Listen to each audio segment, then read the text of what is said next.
Chapter 17 of the Nasm CPT training certification, essentials of personal fitness training manual review. This here is going to be relating to the next progression after core training concepts, which is balanced training concepts. So this is the next sequence in trying to develop your exercise programming.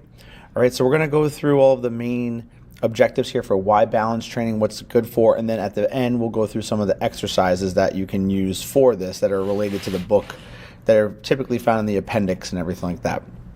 There's your learning objectives down there and to the left. All right, so let's just keep on moving through here.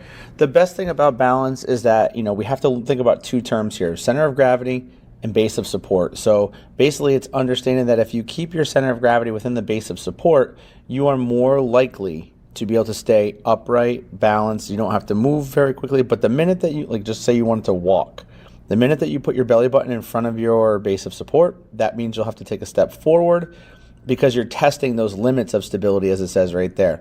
So that's a way, walking really is a coordinated, unbalanced motion constantly because we're always dynamic in that nature. Okay, so we can classify balance into static balance, which is basically maintaining that base of support in a stationary position. All right, semi-dynamic, where we can basically, without ambulatory motion, so moving around like stepping, we can move within that base of support, just not changing the base of support. Okay, and then dynamic balance is truly being balanced while in the act of moving. Okay, so your base of support is always being manipulated. Like if you take a lunge in a sequence of walking lunges, you're dynamically trying to balance by keeping the hips squared, shoulders squared, head up, chest up, all of those cues. And then what you're going to do is step out a little bit more than tight roping, and then you basically have a base of support in that manner. Drop the hips down, tap the knee, and stand back up. All right, and that's how we would work with dynamic balance to try to keep us from falling over side to side. All right, so the mechanisms behind it, there's three really important systems that we really want to fall within: vision system, the vestibular system, and then the somatosensory system. All right, when we're looking at each one of these, it is really important to understand that, although they work individually, there are times where you're going to have to use them at one time. So it's going to help with proper muscle contraction. It's going to keep you under that center of mass without really limiting your stability. So there's a lot of factors that come into play with that. So what we end up thinking about here is that if we don't have proper balance, we're really saying that, if you have something like injury, or if you have what we call a sensory motor function or dysfunction, that's going to change that balance. And then from there, balance training itself will help to, enhance that person, and back into shape in terms of that injury that was there, trying to correct that, and then trying to take that dysfunction out of the sensory motor functioning and put it back into play. Okay, so how vision, vision is truly eyes. So if you have someone stand on one leg, and that really is a good example to the upper right there, if you have that individual that's standing up on their right leg, they can stand like that for a little while if their balance is okay. But the minute that you take the vision out of it, all right, that changes that ability to be able to balance coordinatedly. And that's where we can practice that and work with that so that we can get better with our eyes closed. So, if our vision is a little bit off, or it's at, at a moment where you have to have your eyes closed or whatever it be, you can still balance.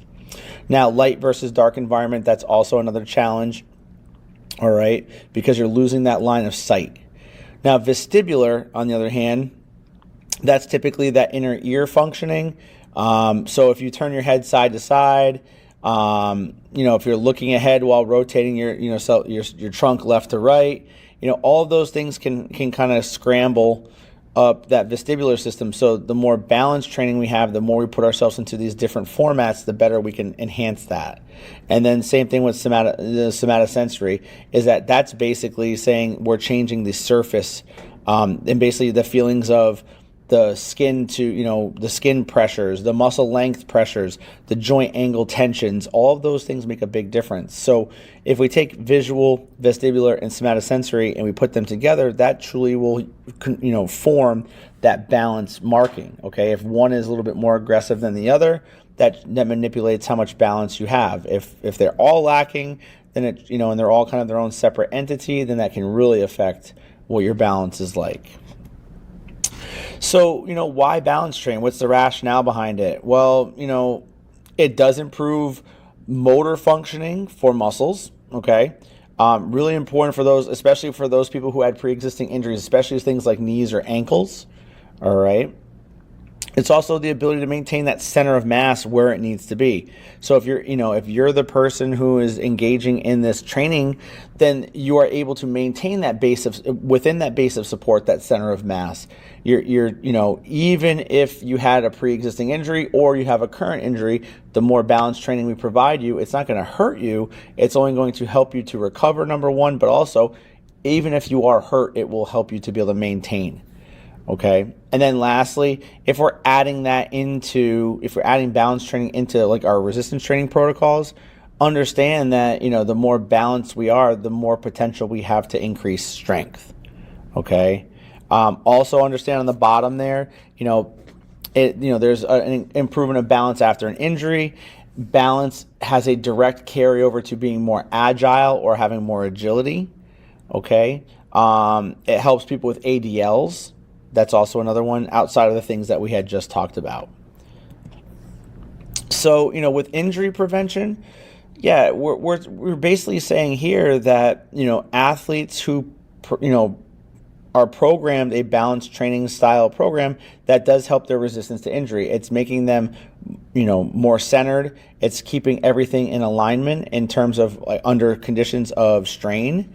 All right. And so because of that, we can incorporate balance into a lot of different things. Balance is necessary just along the side of stretching and whether it be strength-based things, plyometric-based things, but balance is all part of that injury prevention program. And we want to make sure we don't want to miss it, because if it enhances, why would we leave it out?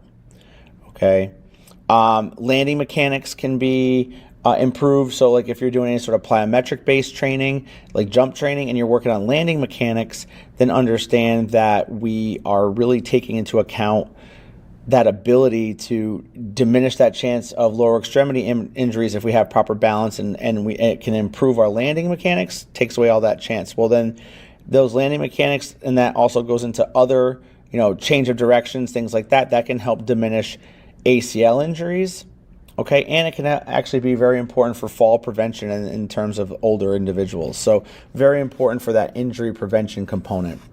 With rehab, balance, with that ability to balance, if there's deficits, then that's going to extend that injury time. So we want to be able to use that balance training to be able to, basically diminish those deficits and diminish the amount of time you're going to spend injured to come back sooner, whether it be to athletics or to just regular living. All right. Again, risk of falls. And then if you had a fall, that could also affect it as well.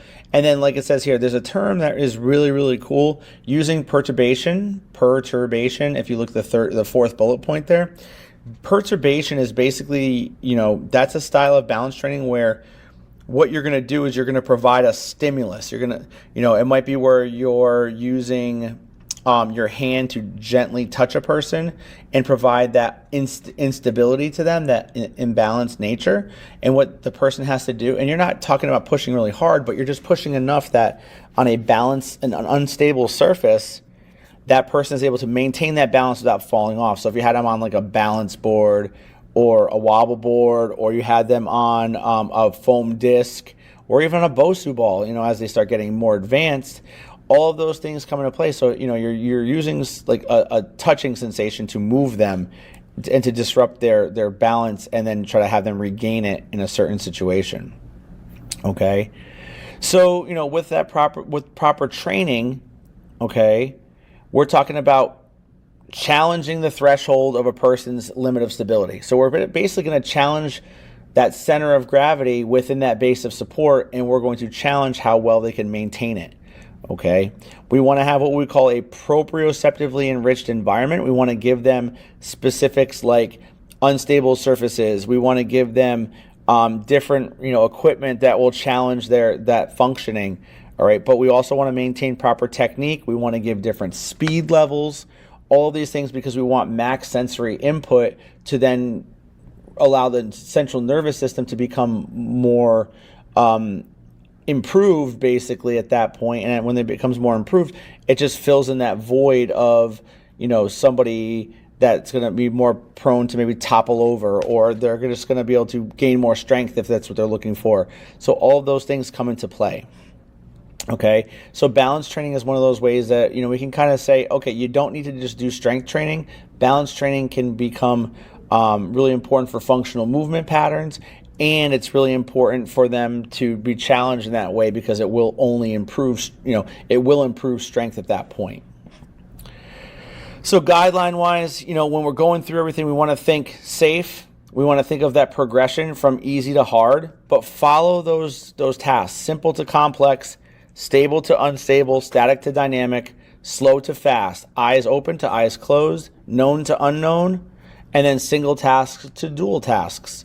All right, those are your progressions. Those are, you're going to go from easy to moderate to hard. You're going to follow along those patterns. All right, so going from one extreme to another, but you're going to take your time moving through those and move through so that the client can adapt to whatever it is that you're trying to have them adapt to.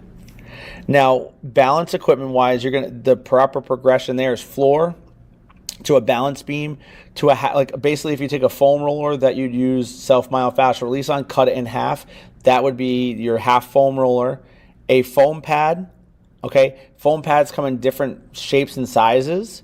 Balance discs come in many different formats, and then wobble boards, right? All of those are there for you, all right?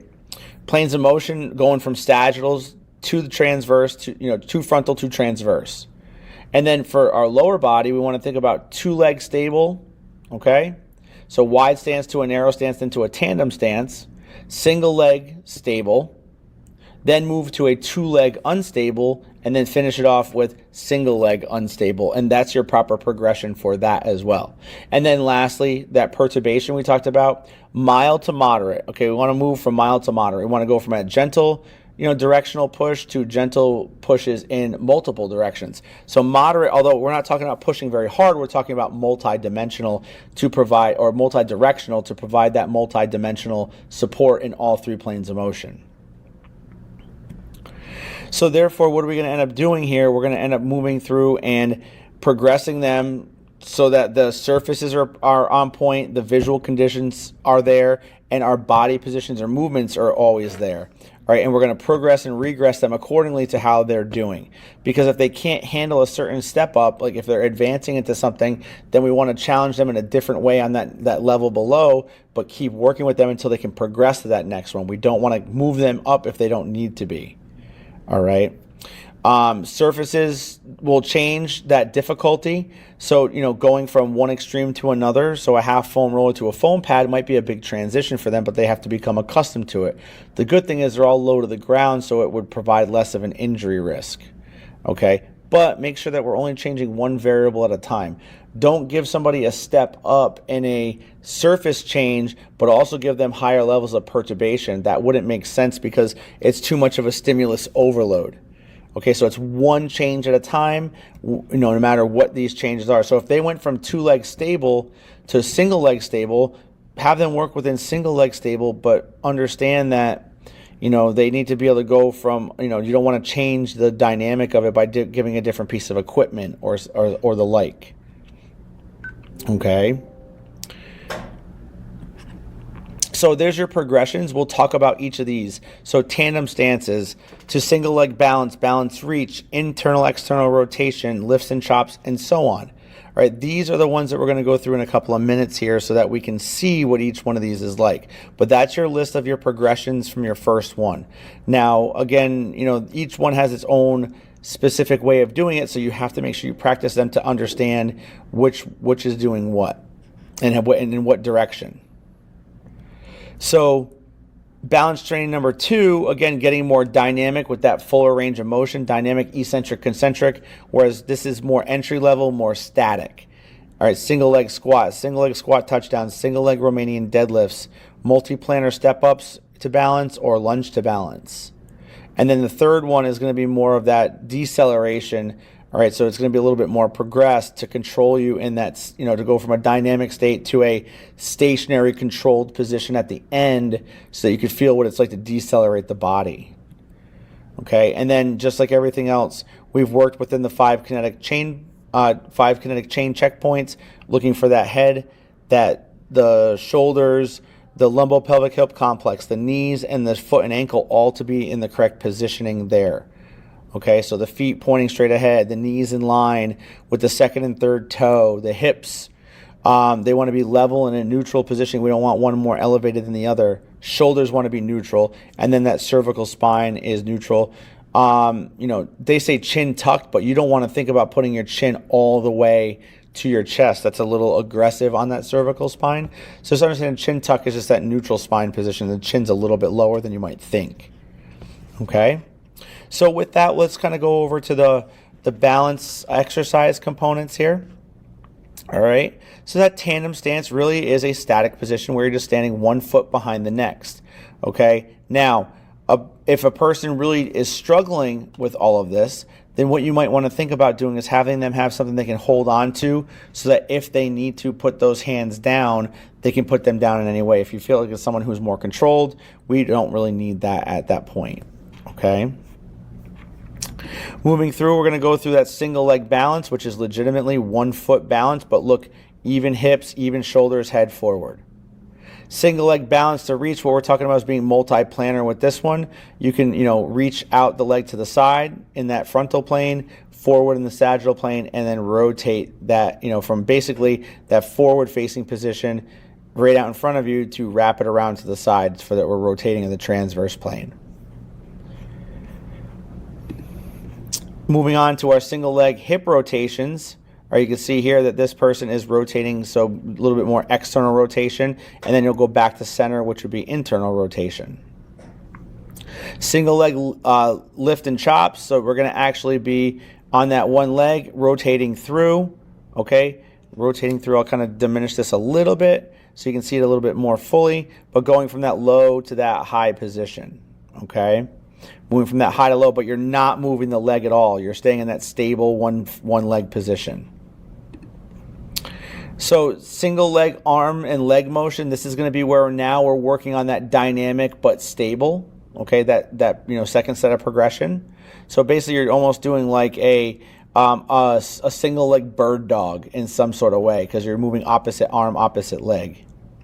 Single leg windmills, if you look here, what you're doing is you're basically rotating that trunk, going back and forth between the two sides, like you're almost like that propeller of a windmill. Okay. Single leg throws and catches. This is a little bit more aggressive where you can, again, we can start with 2 foot stable and move to single leg, which is the main thing. Now, a person who is, has a hard time with balance might need to be 2 foot planted. But right here, we want to think about catching because this is almost like a way that we can use passive perturbation. We don't have to directly touch them, but when that ball is coming toward them, it changes the direction of where they're going to be going, so they have to adjust to that. There's that single leg squat where you're actually going to, more so than touching down in front of you, we want to think about kicking the hips back, okay, and really getting into a true single leg squat, similar to kind of like what you would do for the assessment, but a little bit more aggressive in the squatted position, and the leg stays out in front of you for balance. Moving into that single leg touchdown, a little bit more like a deadlift in some manner because the hips are going to come back and then you're going to kind of try to reach down toward the ground. Romanian deadlift where now it's all hip and basically minimalist knee. If you look at that right planted leg on this lady right here, you'll notice that her knee is not bent very much, but all you're trying to do is just hinge at the hip and reach down to touch the toe with a nice solid back.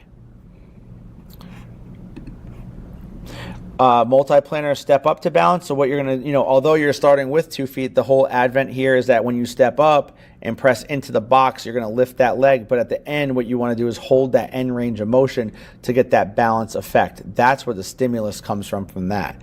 Now this is multi-planar, so you can do forward-facing sagittal, side-facing or side directionally frontal. We're going to step up to the side and then get into that hip flexion position for a front, a sagittal plane kick, but a frontal plane step up, and then a rotational transverse plane step to balance. So hitting on all of those planes of motion. Same thing with your lunge. Sagittal plane lunge to balance, frontal plane side lunge to balance, and then rotational lunge to balance. Pretty easy concepts here to follow through.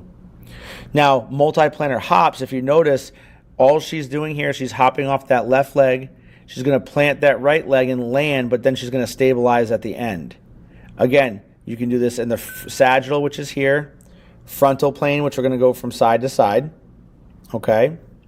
And then rotational, where we're going to rotate and land in a different direction while spinning toward the side. A little bit more taxing on the system for that one. Multiplanar single leg box jumps or hop ups, whatever you want to call them, and then to that single foot land. So a single leg jump or hop, and then a single foot land on top of that box. Very, very challenging. Heights on this do not need to be aggressively high, and you probably are more likely to use lower level boxes for this at any given point. Same thing, you can go sagittal plane, frontal plane, and then transverse plane. But again, jumping off that one leg to that single leg land. And then lastly, the single leg box hop down with stabilization. You're going to just hop off the box, land, and then try to balance in a coordinated manner. That's sagittal plane. You can do it in the frontal plane position, okay?